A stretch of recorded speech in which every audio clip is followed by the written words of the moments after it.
يقول يا هاج صنضم لي شعري بموال، أشتي تترجم لي بما في شعوري. من عاش رجال حر من ظهر رجال، ما ينحني للشي ولو هو ضروري.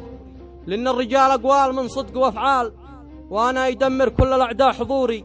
ما همني من عاب فيني وما قال، ما برحم أحد بايجي يوم دوري. وأنا في الميدان فارس وخيال، والمعركة هي من دواعي سروري.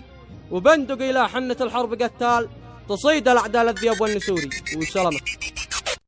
يا مرحبا يا علاء على الراس والشال، بالشاعر المغوار صقر الصقوري.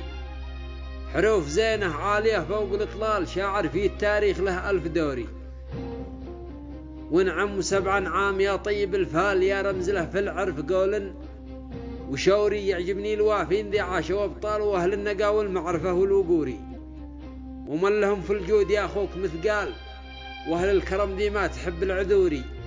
وأهل الفسالة والرجاجيل لندال، مالي ومالك ما يشرف حضوري. وإحنا خلقنا الله شلين الأحمال، لا جارت الدنيا نشد الظهوري. والكل منا أخ أو عم أو خال له في ميادين المعارك صدوري. ما نتفق بالذل وفعال الأهوال، لو بيجبر لي جميع الكسوري. ان طال عمره عمرنا جعل لا طال، لو ندفن في الطين وسط القبوري.